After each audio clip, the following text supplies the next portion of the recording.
کچھ درویش ہیں، درویش اللہ والے، جنہوں نے واقعی بند کیا ہوا ہے اپنے اوپر خواہشوں کا دروازہ. وہ کہتے ہیں نہیں دروازہ نہیں کھولنا ورنہ یہ دوبارہ بند نہیں ہوتا. یاد رکھ لینا، کچھ درویش ہیں جنہوں نے اپنے اوپر دروازہ، خواہشات کا دروازہ اپنے اوپر وہ نہیں کھولتے.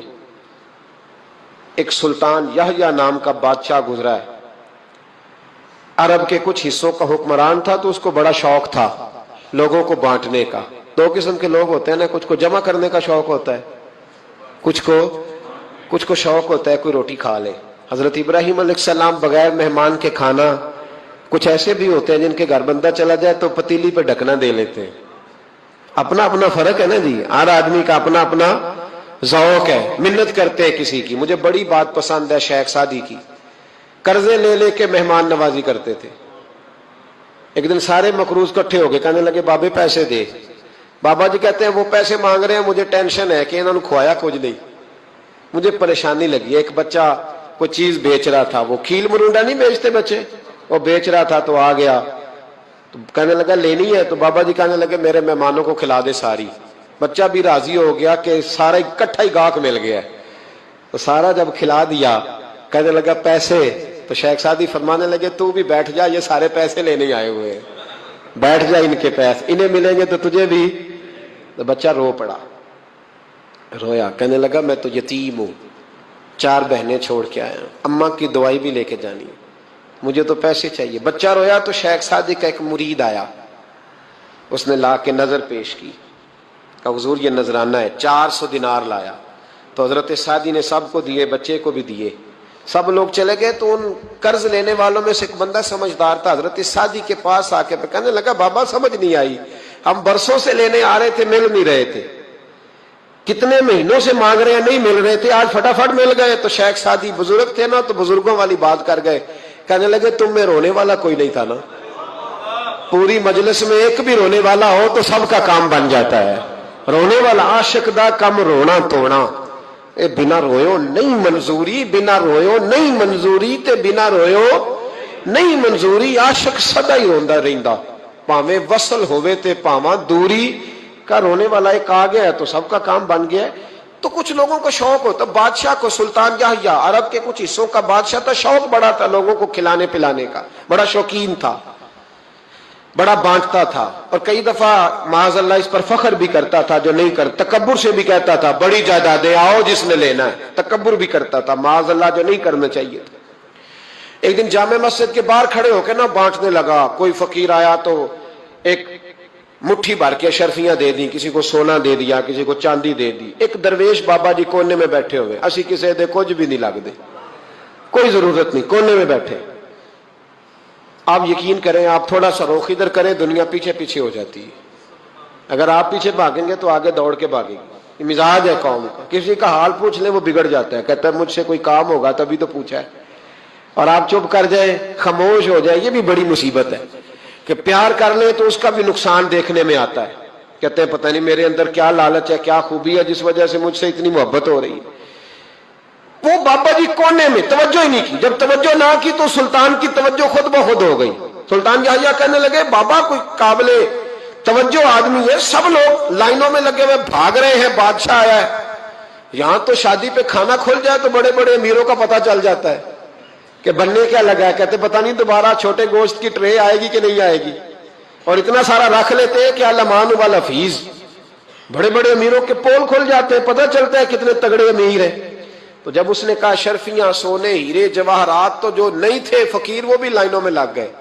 لیکن وہ فقیر پھٹے پرانے کپڑے، سانو تخت ہزارے دی لوڑ کیے، نالے کی لگے شہر بمبول دے نال، اسی اپنی بال کے سیکنے، سانو کی لگے کسی اور دے نال. اور اقبال نے اس کی تشریح کی. اقبال کہنے لگے ہوا گو تند و تیز ہے لیکن چراغ اپنا جلا رہا ہے. ہوا گو تند و تیز ہے، تیز ہوا میں چراغ نہیں جلتے.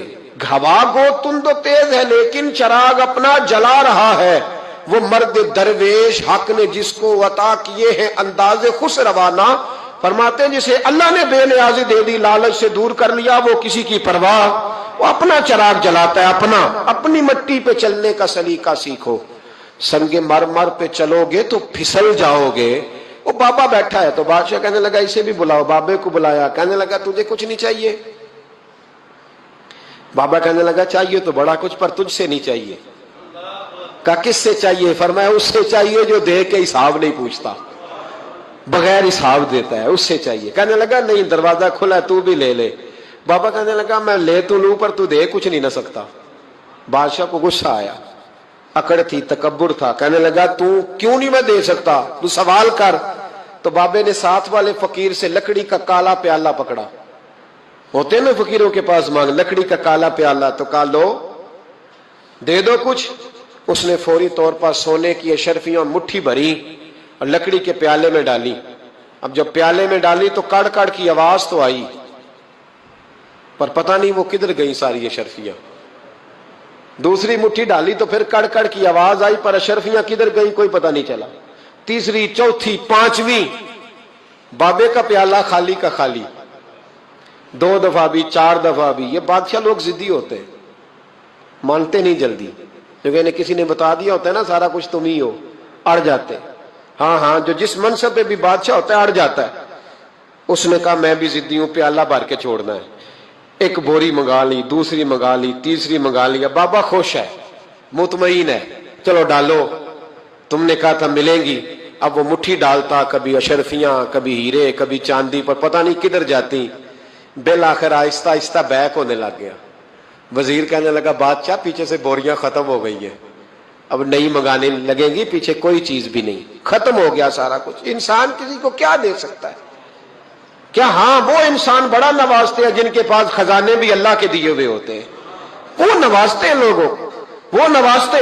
کہا تو کیا دے سکتا ہے؟ بادشاہ جب تنگ آ گیا نا بادشاہ, تو گھوڑے سے نیچے اتر آیا اور بابے کے پیروں میں بیٹھ کے کہنے لگا بابا یہ پیالہ ہے کس بلا کا نام؟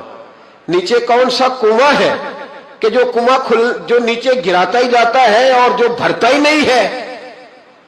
تو اب بادشاہ کا ہاتھ رکا تو بابے نے پیالہ چھوڑ دیا اور بڑا قیمتی لفظ کہا. بابا کہنے لگا بادشاہ یہ انسانی خواہشات کا پیالہ ہے, یہ انسان کی خواہشوں کا پیالہ ہے, یہ لالچ کا پیالہ ہے, یہ کبھی بھر سکتا.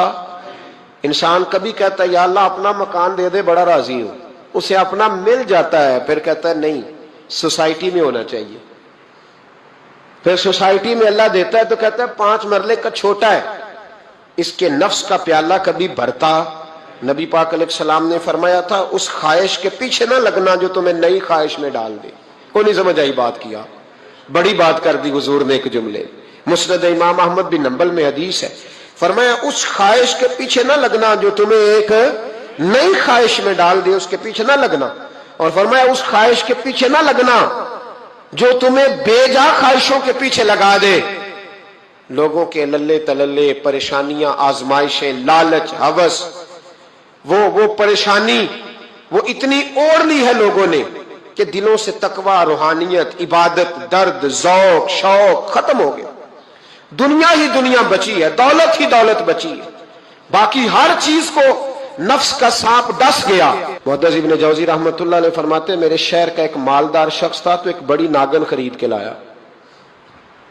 ناگن سونے کا انڈا دیتی تھی ناگن, پر انڈا سونے کا انڈا دیتی تھی. اس کے بال بچوں نے بھی, ایک ہی بیٹا تھا, بیوی تھی, انہوں نے کہا ابا یہ ناگن ہے, اس کا کام دسنا ہے, تو خیال کر. کیا کہا تھا حضرت سلطان بہو نے, کھارے کھو کدی مٹھے نہیں تھیندے, پاویں سہ منا گڑ پائیے تے سپاں دے پت کدی میتھ نہیں تیندے, پاویں چولیاں دودھ پیائیے, اس کی فطرت میں ڈسنا ہے. تو یہ ڈسے گی, بات ختم ہو گئی. کہا نہیں, سونے کا انڈا دیتی ہے. رکھ لیا گھر میں. بکری رکھی ہوئی تھی, پالتو بکری. بکری کو ناگن نے ڈس لیا, بکری تڑپ کے مر گئی. بیوی اور بیٹا کہنے لگے خیال کر, بکری کو ڈس لیا نا اس نے کہا بکری کتنے کی؟ کہا 6 دینار کی. سونے کا انڈا کتنے کا؟ کہا 50,000 دینار کا. تو کہنے لگا چھوڑو, انڈا تو مل رہا ہے نا, اگرچہ ناگن ہے, انڈا تو آ رہا ہے نا. کچھ دنوں کے بعد گھر میں گھوڑا رکھا تھا, گھوڑے کو ڈس لیا, تڑپ کے مرا گھوڑا. اس کو پھر سمجھایا بیوی اور بیٹے نے کہ بس کر دے, یہ ناگن ہے, یہ ڈسے گی. اس نے کہا گھوڑا کتنے کا؟ کہا 20 دینار کا. تو انڈا کتنے کا؟